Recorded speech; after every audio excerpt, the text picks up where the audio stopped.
Hello everyone, welcome back my channel and new video. আজকে চলে এসেছি একটা খুব সাবেকি রান্না নিয়ে, ছোলার ডালের জলবড়ি দিয়ে কুমড়ো শাক। তার জন্য কুমড়ো শাক কেটে নিয়েছি আর ছোলার ডালটা 1 ঘন্টা ভিজিয়ে জলটা ঝরিয়ে নিয়েছি। তাহলে চলো ছোলার ডালটা একটা মিক্সিতে পেস্ট বানিয়ে নিই, ফিরে আসছি। ডালটা একটা মিক্সিং জারে নিয়ে নিয়েছি, দিয়ে দেবো 4টে পাকা লঙ্কা আর খুব সামান্য একটু জল।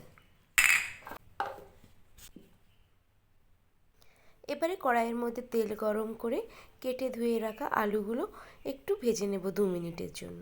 আলুগুলো 2 মিনিট ভালো করে উল্টে পাল্টে ভেজে নিয়ে দিয়ে দেব কেটে ধুয়ে রাখা কুমড়ো শাকটা। কুমড়ো শাকটা হালকা হাতে নাড়াচাড়া করলেই দেখবে অনেকটা পরিমাণ কমে গেছে, সাথে অনেকটা জলও উঠে গেছে। আর এর মধ্যে দিয়ে দেব একটু নুন আর একটু হলুদ। নুন হলুদটা দিয়ে ভালো করে নাড়াচাড়া করে মিক্সড করতে থাকবো। তারপরে যখন হালকা করে জল ছেড়ে আসবে, তারপর ওপর থেকে কিছুটা জল দিয়ে একটা ঢাকা চাপা করে বেশ 30% মতো সেদ্ধ করে নেব। কুমড়ো শাকটা যখন 30% সেদ্ধ হয়ে যাবে, ঢাকা খুলে কুমড়ো শাকগুলোকে একটা সাইডে সরিয়ে দিয়ে ওই জলের মধ্যে বানিয়ে রাখা ডালের পেস্টটা থেকে ছোট ছোট বড়ির আকারে দিয়ে দেব। বড়িগুলো ওই জলের মধ্যেই সেদ্ধ হয়ে যাবে। এবার বড়িগুলো দিয়ে দেওয়ার পরে আবারও ঢাকা চাপা দিয়ে 3 থেকে 4 মিনিট ওয়েট করব।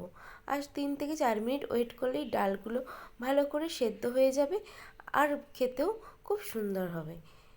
এই সময় তোমরা কিন্তু অবশ্যই গ্যাসের স্টিমটা লোতে রেখে করবে, কারণ গ্যাসের স্টিমটা জোরে থাকলে ডালগুলো ফেটে যেতে পারে।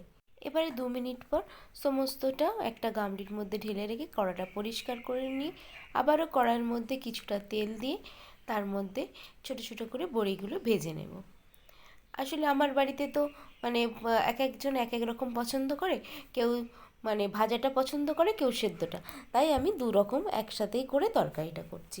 তোমরাও এইভাবেই করো, আশা করছি ভালো লাগবে। এবারে বড়াগুলো ভাজা হয়ে গেলে উঠিয়ে নেব। আবারও কড়াইয়ের মধ্যে একটু তেল দেব 5 ফোড়ন আর শুকনো লঙ্কা। 5 ফোড়ন শুকনো লঙ্কা নাড়াচাড়া করে দিয়ে দেব সেদ্ধ করে রাখা কুমড়ো শাক, আলু আর ডালের বড়াটা। দিয়ে একটু নাড়াচাড়া করে দিয়ে দেব একটু ধনিয়া গুঁড়ো, একটু জিরে গুঁড়ো আর পরিমাণ মতো চিনি। যেহেতু কুমড়ো শাক একটু মিষ্টি হলে ভালো লাগে, চিনিটা তবে তোমরা তোমাদের স্বাদ অনুযায়ী দিও। এবার ভালো করে নাড়াচাড়া করে নিয়ে দিয়ে দেব আগে থেকে ভেজে রাখা ডালের বড়াগুলো।